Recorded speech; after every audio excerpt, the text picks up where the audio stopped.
Business relationships and prospect facets, including two types of relationships. Certain New Age trainers can be critically focused, sometimes over-focused, on driving toward prospect pain and motivations. That's not fundamentally incorrect. They can, though, lose balance and or perspective and fail to keep in mind that they're dealing with humans.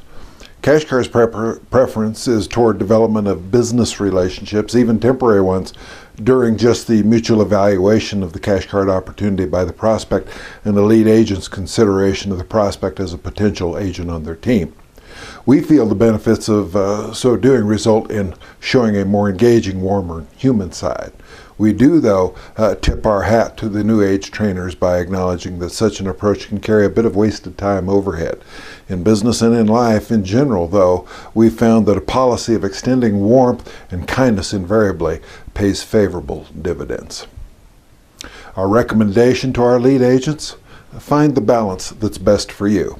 That's not us dodging the question. That's us telling you that you're not a cash card robot. You're your own person, and you best benefit from your own style. We can provide suggestions and state general guidelines, but both you and us are best served when our material is adapted to your style.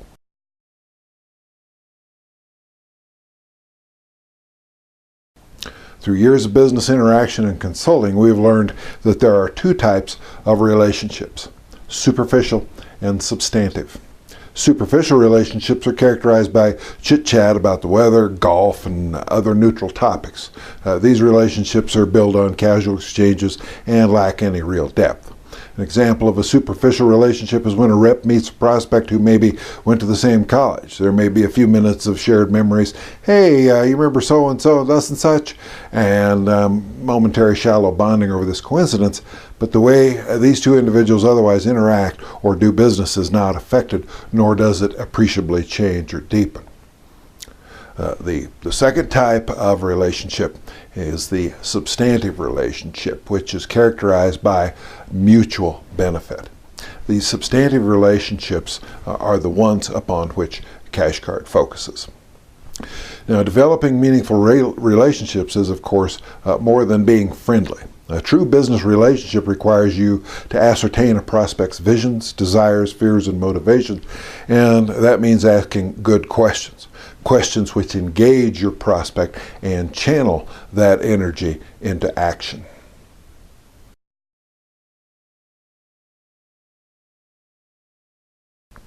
In this kind of relationship, you're a rep who's not solely concerned about making money or closing the deal. Rather, you seek to help your prospect in three key ways. First, you want to conserve the prospect's expense and minimize their financial risk. This is done by eliminating prospect fears regarding making the wrong career choice, spending too much money, or being unable to hold his head up high after doing business with you. New Cash Card agents are often excited and can have trouble getting to sleep due to the energy of sheer anticipation. It's an equally positive sign if transacting with you doesn't, on the flip side, rob your prospect of their sleep. Secondly, you help your prospect by enhancing their financial position. No matter which level of prospect you deal with, your new agent or a cash advance prospect, most everyone transacts to get ahead. If your dealings with prospects improve their perception by key others in their lives and serve as steps up their financial ladder, you're providing worthwhile good for both the prospect and yourself. Thirdly, you want to help the prospect achieve their goals. A rep on your team who can provide solutions which increase revenues and profits is irreplaceable to you. If you can help a prospect achieve their dream of taking their business life to the next level or beyond, you will not only be an incredible rep, you will also be a true success partner of your prospect. So then, what do these three things have in common? In every instance, you, as the lead agent, are earning your place in achieving results in order to establish both a relationship with this prospect and a reputation in a small part of the financial services industry and, to some degree, in your community. While superficial relationships can spontaneously occur, substantive relationships generally don't materialize out of the blue. They are cultivated by hardworking reps who understand that the key to achieving success is establishing real value in the lives of their agent team. For too many years, traditional rep trainers have been preaching the values of relationships without defining them. Most have argued that reps need only build rapport, honesty, and trust in order to further their business ends. Rapport, honesty, and trust, though, are the characteristics of friendship and are not sufficient of themselves to build successful business relationships between clients and partners. Realistically, most prospects do not want to primarily make friends. This is business. They want to see results. And substantive relationships based in mutual interest and fact provide those.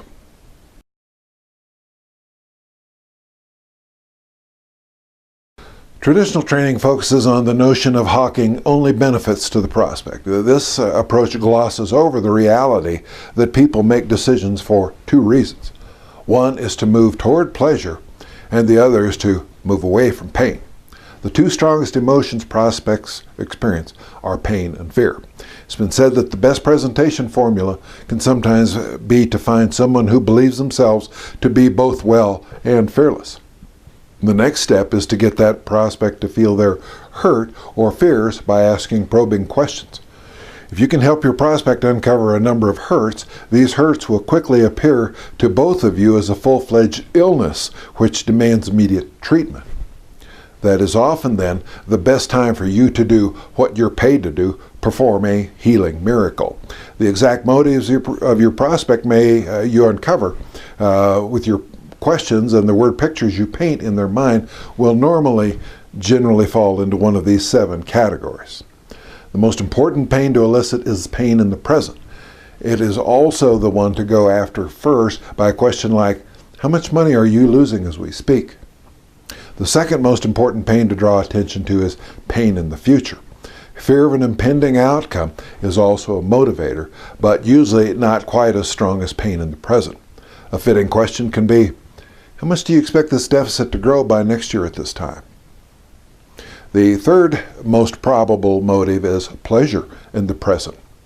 In third place on the pain-fear roster is your prospect's desire for gain right now. How much greater cash flow do you wish you had right now? The fourth strongest motivator is pleasure in the future. Delayed gratification is less compelling than immediate gratification. In order to promote this emotion, you need a proven track record with the prospect with a question along the lines of, once you get ROI bumped up to that level, how do you see things changing for you? Motivator number 5 is pain in the past. Prospects may want to avoid repetition of an earlier mistake. You could perhaps ask, how would you like to never have to worry about that happening again? Motivator number 6 is pleasure in the past. A lesser but often still valid motive is for prospects wanting to return to some great past greatness or exceptional level of achievement. You could ask, how important is it for you to regain the prominence you've lost? The last of our motivators is simple interest, arousal, or curiosity. Because these connect only with features and benefits over 95% of the time, they are the weakest motives with which to connect. Unfortunately, many traditional trainers place great stock in them with come-ons like, hey buddy, how would you like to see something that will knock your socks off? You know, for equal effectiveness, you can ask your dog that same question.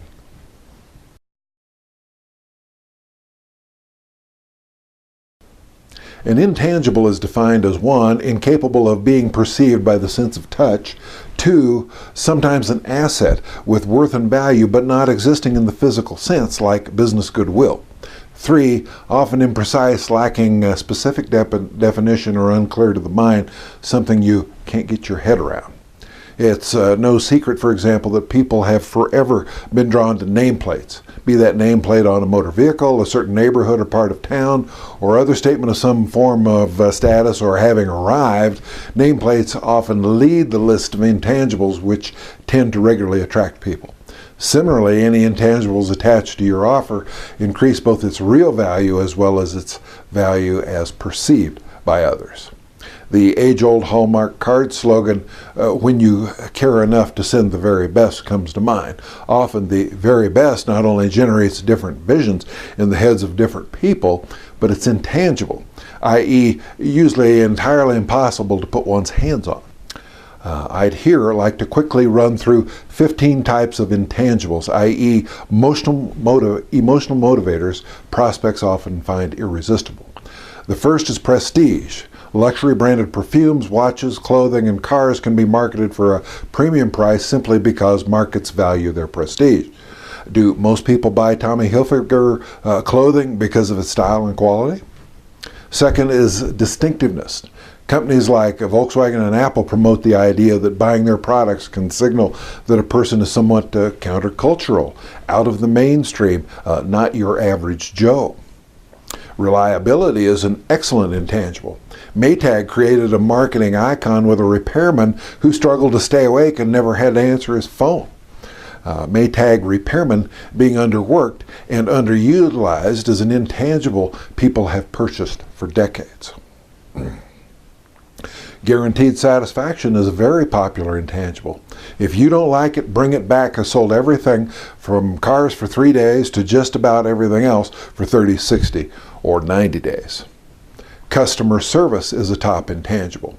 The Zippo company for years repaired lighters mailed into corporate headquarters 30 years after they were purchased. The worth of that to a Zippo customer was incalculable.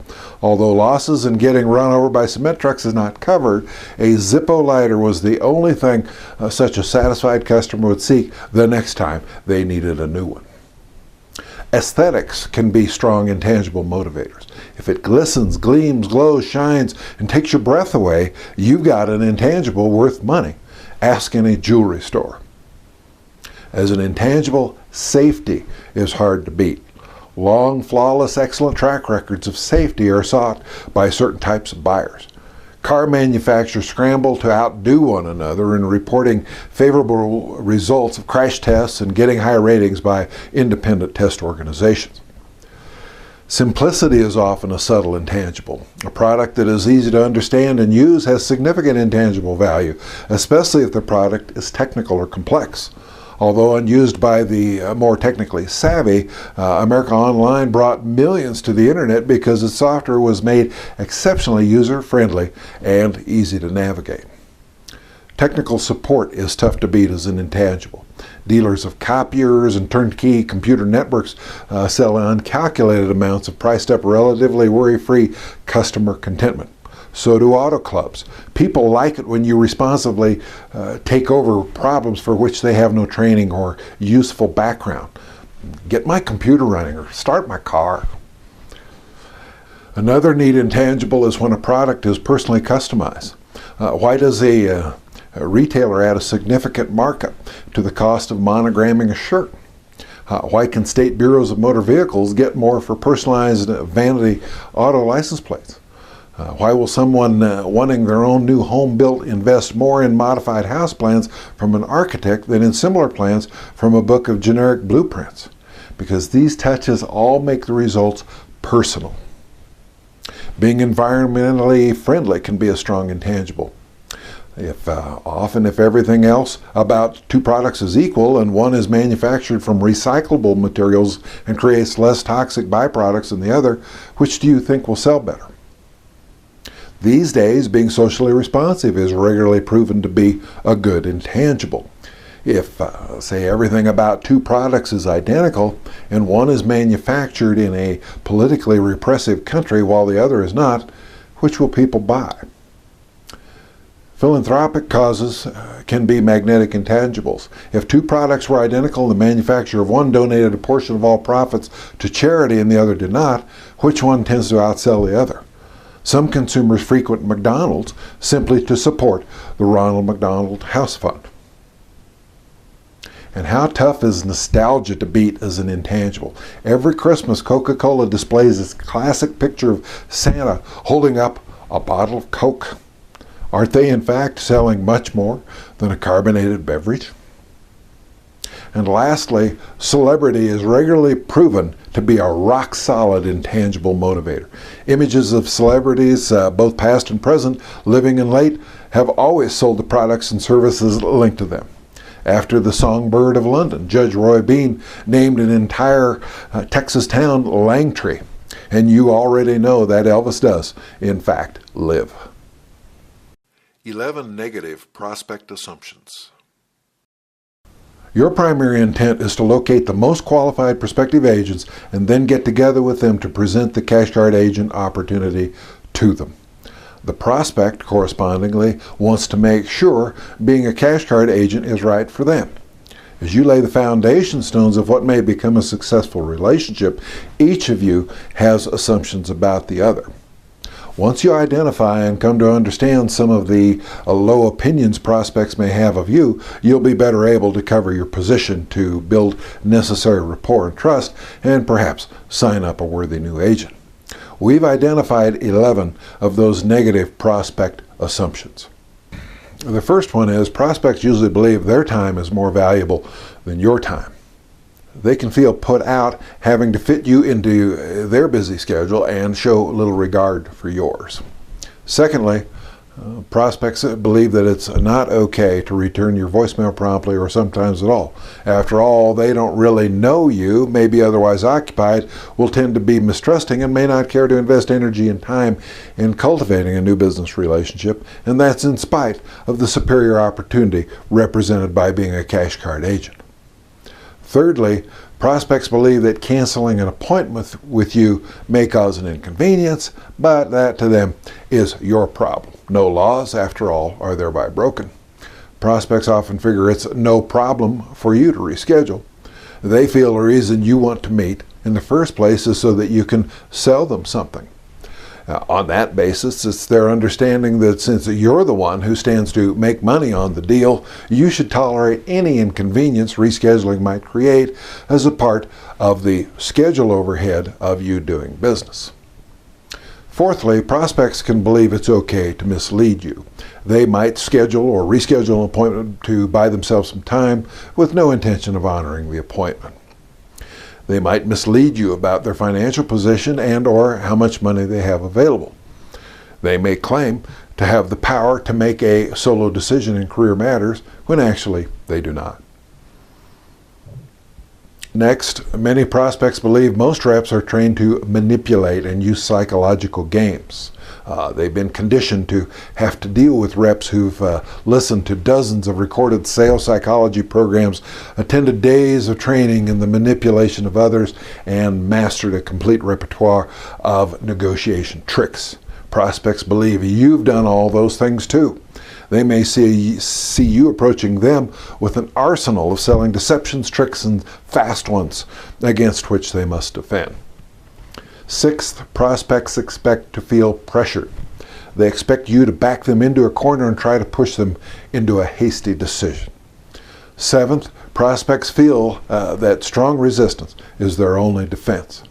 Given their expectations of impending pressure and manipulation, prospects feel justified in being inflexible, stubborn, and resolute with stuffed, insensitive, plugged ears. If they start to actually like you and what you offer, some anciently implanted internal alarm may cause them to come to their senses and conclude that their positive response must be irrational and foolhardy.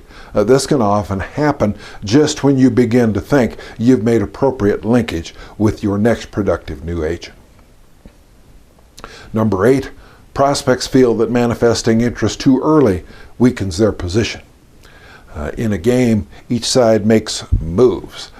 Prospects will sometimes judge that opting in or moving forward at the first opportunity is giving in too early and is therefore the wrong move. They thus feel no remorse in expecting to meet with you subsequent times before electing to give serious attention and decide to give a close look at the true value of what you bring them. Ninth, prospects often believe that even though you may look like a nice person, your job forces you to compromise your ethics and integrity. In surveys measuring the most trusted occupations in America, reps and salespeople never score in the upper ranks. Parents rarely brag about their son or daughter, the salesperson.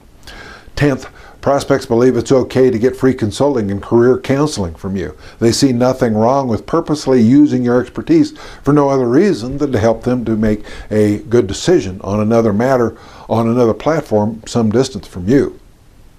Number 11, and lastly, some prospects believe that stalling and delaying are right and necessary. They believe that the more they control the negotiation, the greater their psychological security. They believe their ultimate control is in deciding whether or not to become a cash card agent. They figure that the longer they delay that decision, the greater their security. What they may seldom ever know is that the decision is all yours.